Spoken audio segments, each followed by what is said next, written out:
नमस्कार, मी पूनम रेसिपीजमध्ये आपले मनापासून स्वागत. आज आपण करणार आहोत मस्त चमचमीत अप्रतिम चवीची सोयाबीनची भाजी.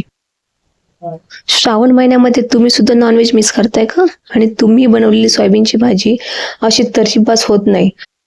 मग आता चिंता सोडा. मी आज तुम्हाला आजच्या व्हिडिओमध्ये भरपूर साऱ्या टिप्स देणार आहे. त्यामुळे भाजी कमीत कमी तेलामध्ये चमचमीत, तर्रीबाज आणि झणझणीत होणार आहे. अगदी भूक न लागणारी व्यक्ती देखील मागून मागून खाते. चला तर मग लगेचच सोयाबीनच्या भाजीच्या रेसिपीला सुरुवात करूया. सर्वात आधी घेतलेली सोयाबीन भिजवून घेऊया. त्यासाठी अर्धा टोप कडकडीत गरम पाणी घेऊया. त्यात 1 चमचा मीठ घालूया. मीठ घातल्यामुळे सोयाबीन निर्जंतुक होईल आणि टेस्ट ही छान येईल.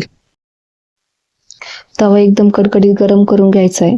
गॅसची फ्लेम एकदम कमी करून त्यात 2 मध्यम आकाराचे पातळ लांब आकारात कट करून घेतलेले कांदे घालूयात. हे कांदे व्यवस्थित असे भाजले जावे याकरिता 1 चमचा तेल घालूयात आणि हे आपल्याला कमी गॅसवर खमंग आणि खरपूस हलक्या डार्क रंग येईपर्यंत परतून घ्यायचेत. आपल्याला या ठिकाणी भाजी अशी चमचमीत आणि झणझणीत करायची आहे. त्यामुळे कांदा एकदम भरपूर भाजून घेणं गरजेचं आहे. जर कमी प्रमाणात भाजला तर भाजीची चव थोडीशी गोडसर येते, हे मात्र लक्षात घ्या. आता घालूया थोडीशी कोथिंबीर आणि पुदिना.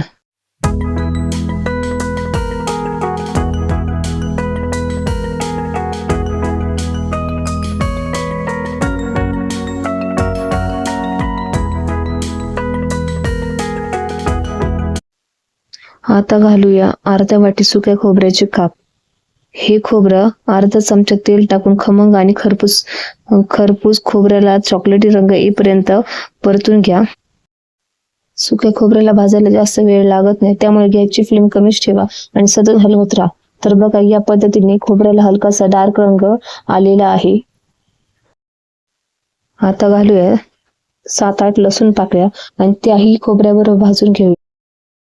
एवढ्या वेळामध्ये आपली सोयाबीन मस्त अशी भिजली गेली. भरपूर असं पाणी शोषून घेतलेले अगदी सॉफ्ट झाली आहे. आता ह्या वडीने जे काही पाणी शोषून घेतले ते आपल्याला काढून टाकायचं आहे. जेवढा जोर लागेल तेवढा जोर लावून ते पाणी काढून टाकायचं आहे. कारण पाणी शिल्लक राहिलं तर खाताना ती वडी पांचट लागते. कारण यामध्ये जरा सुद्धा मसाला जिरत नाही किंवा शोषत नाही. आता आपण जरा वेळासाठी साईडला ठेवूया आणि वाटण करून घेऊया. वाटण एकदम बारीक करून घेऊया. चला तर मग कढई गरम करायला ठेवूयात. त्यात 2 ते 3 चमचे तेल घालूयात.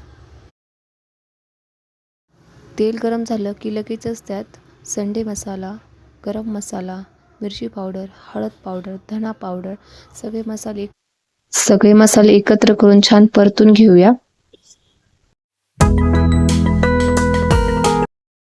यात थोडीशी कोथिंबीर पण ऍड करूयात.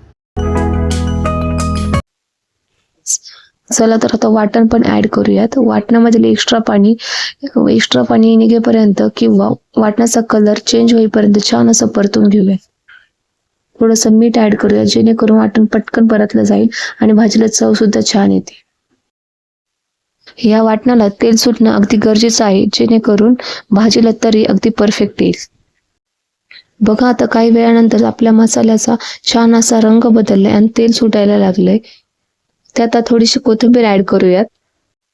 ही भाजी बनवत असताना आणखी एक टिप लक्षात ठेवायची. गॅसची फ्लेम लो किंवा मीडियमच ठेवायची आहे.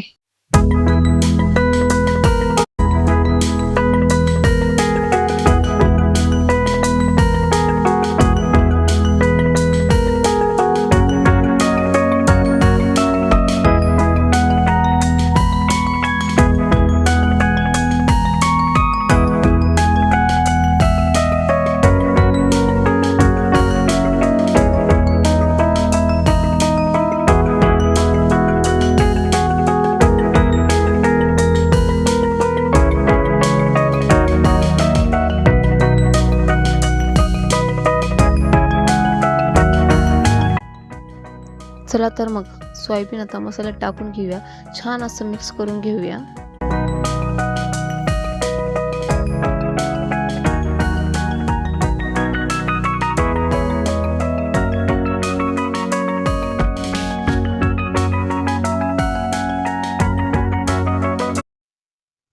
आता हे व्यवस्थित मिक्स करून घेऊया आणि चवीनुसार मीठ घालूया.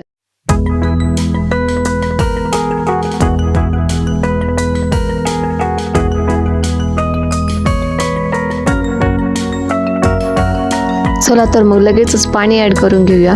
पाणी वापरताना थोडंसं कोमट वापरायचं आहे, जेणेकरून भाजी शिजायलाही मदत होते आणि तरी येताना एकदम परफेक्ट येते आणि भाजी चव देखील अप्रतिम लागते. आता बऱ्याच जणांना ही सोयाबीनची वडी शिजली की नाही तेच कळत नाही. त्यासाठी मी एक छोटीशी टिप्स सांगते. हे बघा, सुरुवातीला आपल्याला ही सोयाबीनची वडी भाजीवर तरंगताना दिसत असेल, ती शिजल्यावर तळाशी जाऊन बसते. यावर थोडीशी कापलेली कोथिंबीर घालून घ्यायची. या सोयाबीनच्या वड्या देखील मस्त अशा रसरशीत दिसत आहेत, जणू काही नॉनव्हेजच्या फोडींसारख्या. जर तुम्ही श्रावण महिन्यामध्ये नॉनव्हेज मिस करत असाल किंवा घरामध्ये भाजीला काही नसेल, तेव्हा ही प्रोटीनयुक्त सोयाबीनची भाजी नक्की ट्राय करा. जर तुम्ही नॉनव्हेज खात नसाल तर शरीरातील प्रोटीन हीच भाजी भरून काढेल. ही रेसिपी तुम्ही देखील नक्की ट्राय करा. आजची ही रेसिपी तुम्हाला कशी वाटली कमेंट करून नक्की सांगा. अशाच नवनवीन रेसिपींसाठी चॅनेलला नक्की सबस्क्राईब करा.